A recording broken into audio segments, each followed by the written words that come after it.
देखिए, पहले आबू रोड पर देश के यशस्वी प्रधानमंत्री जी का कार्यक्रम बना, थोड़ा सा देर हो गए, लेकिन नियम कायदों की मर्यादा रखते हुए उन्होंने और जनता के बीच में अपनी बात नहीं रख पाया। उन्होंने जनता को नमन करके वादा किया था कि मैं वापस आऊंगा। मुझे लगता है जल्द ही माननीय प्रधानमंत्री जी की तारीख हम लोगों ने मिलने वाली है, लगभग आज कल में। तो उसकी सब लोगों में जोश है, सब लोगों में उत्साह है कि देश के यशस्वी प्रधानमंत्री आदरणीय नरेंद्र मोदी जी फिर से इस क्षेत्र में आ रहे हैं। और जब ये चर्चा आई तो कई लोगों के लगातार फोन आ रहे हैं, सब लोगों में कार्यकर्ताओं में उत्साह होगा, जनता में भी उत्साह है। देश से दुनिया के लोकप्रिय नेता आदरणीय प्रधानमंत्री मोदी जी इस धरती पर आ रहे हैं। 2023 को इलेक्शन आने वाला है सर, इस बार वोट मोदी जी के चेहरे पर होगा या फिर मुद्दों पर होगा? देखिए, नरेंद्र मोदी जी देश में दुनिया के लोकप्रिय नेता है। देश की जनता का अगाध विश्वास है, जिनकी कथनी और करनी में फर्क नहीं है।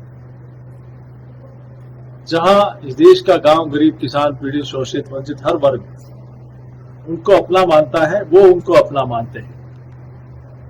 इसलिए भारतीय जनता पार्टी जैसा लोकप्रिय चेहरा और किसी पॉलिटिकल पार्टी के पास नहीं है। और मैं सोचता हूं जिन झूठे वादों की बुनियाद के आधार पर राजस्थान में सरकार कांग्रेस पार्टी की बनी, उसने 4.5 वर्ष तक सिर्फ अपनी कुर्सी बचाने के अलावा कुछ नहीं किया।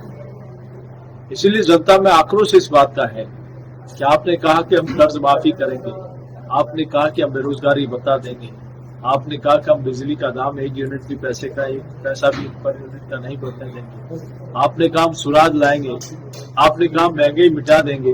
लेकिन 4.5 वर्ष तक आप कुंभकर्ण की नींद सोते रहे, कुर्सी बचाते रहे, 7-5 स्टार होटलों में आराम करते रहे। आज राजस्थान की जनता ने मन बना लिया कि सरकार को अपदस्थ करना है। तो केंद्रीय मंत्री पर एफआईआर जो दर्ज हुई है सोसाइटी को लेकर, तो क्या कहेंगे उस पर? देखिए, कोई भी अपराध हो, जांच एजेंसी और कानून अपना काम करेगा। लेकिन इस केस में विशेष रूप से माननीय मुख्यमंत्री जी स्वयं पार्टी बन रहे हैं। जैसे वो स्वयं जांच एजेंसी हो, वैसे अपने बयान दे रहे हैं। कहीं रिपोर्ट बाहर जांच की बाहर नहीं है और मुख्यमंत्री जी कहते हैं, मुखिया कह रहे हैं, इसका मतलब जांच एजेंसियां उनके कहने के आधार पर उस रिपोर्ट को ले जा रहे हैं। मुझे लगता है उनको पार्टी नहीं बनना चाहिए।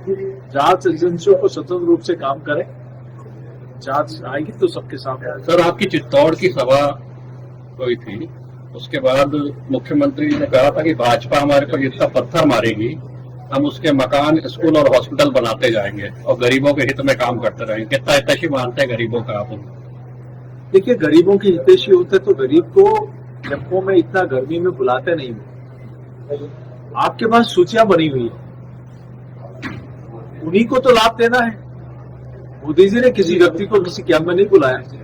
बैंक वालों ने जाकर गांव में, घर में जाकर बैंक में खाता खुलाया।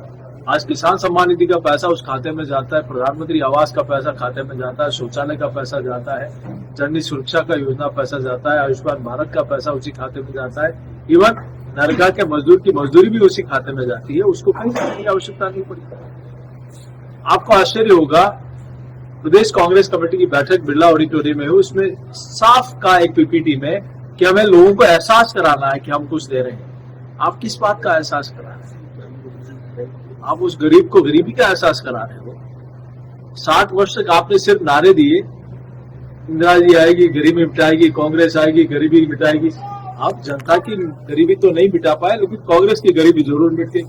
लेकिन आप गरीब को पता है, गांव के अंतिम छोर पर बैठे उस व्यक्ति को पता है कि भारतीय जनता पार्टी ने ही उस व्यक्ति के बारे में, उस गांव के बारे में, ढाणी के बारे में सोचा है, वो करके दिखाए, जो 60 वर्षों में नहीं हुआ। आदरणीय नरेंद्र मोदी जी की सरकार को पिछले 9 वर्षों में, और उसके आंकड़े हैं स्पष्ट है। आज चिरंजीवी योजना, जो प्रधानमंत्री जी की योजना थी, आयुष्मान भारत योजना का नाम बदल दिया चिरंजीवी योजना। 5 लाख रुपए केंद्र सरकार उसमें देती है। गहलोत साहब ने उसको चिरंजीवी योजना बना दिया। अभी आरटीआई एक्टिविस्ट ने बताया कि पिछले 4.5 वर्ष में 10 लाख तक का इलाज कराने वाले पूरे राजस्थान में मात्र 75 लोग। उसके विज्ञापन होर्डिंग कितने लगा दिए? पर मैं गहलोत साहब से कहना चाहता हूं कि आपने 25 लाख के इतने होर्डिंग लगाए, एक व्यक्ति तो बता दो जिसका 25 लाख तक का आपने इलाज कराया हो इस योजना के माध्यम से। आप महंगे की वो बात कर रहे हो? आप सबसे महंगी बिजली राजस्थान में है, सबसे महंगा पेट्रोल राजस्थान में है, सबसे महंगा डीजल राजस्थान में है, सबसे व्हीकल टैक्स महंगा राजस्थान में है। फिर कौन सी आपने क्या किया? 4.5 वर्ष आपको राहत याद नहीं आई और अंतिम दिनों में आपको राहत याद आ रही है, जब जनता ने आपको हमेशा के लिए राहत देने का मन बना लिया। आप कह रहे हो सरकार रिपीट होगी, जनता के लिए सरकार डिलीट होगी। आप किस बात के कैंप लगा रहे हो? लोगों को बुलाकर आप जता रहे हो कि हम आपको कुछ दे रहे हैं। जनता का पैसा है, आप सिर्फ इसके लिए सदुपयोग करने के लिए जनता ने भेजा है, आपको इस पर एहसान जताने के लिए नहीं भेजा। सर 1400 करोड़ का जो आदर्श जो पैसा काटी गई है, उनको पैसा अभी तक जनता को नहीं मिला है सर, क्या कहेंगे उसके ऊपर? आप उसके मेंबर भी हैं सहकारी समिति, ये आदर्श कोऑपरेटिव सोसाइटी का मामला है। मेंबर नहीं हूँ मैं, एक कमेटी बनी थी, हाँ। नया कानून बना, ज्वाइंट पार्लियामेंट्री कमेटी का मैं चेयरमैन था।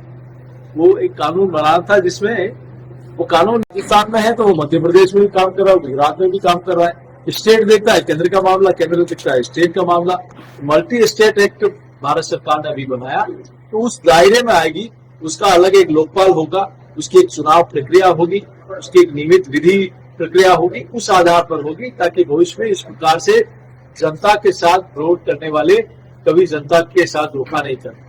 सर राजस्थान ये आदर्श वाला ही मामला लिया जाए, जिले ज्यादा वगैरह जितने भी जिले हैं उनमें सबसे ज्यादा लोग यहाँ के प्रभावित हैं और सारी चीजों को देखते हुए भारत सरकार इस प्रकार का एक्ट संसद में लेकर आई और बहुत जल्दी उसका कानून बनकर इस प्रकार की कंपनियों पर निकल सकेगी।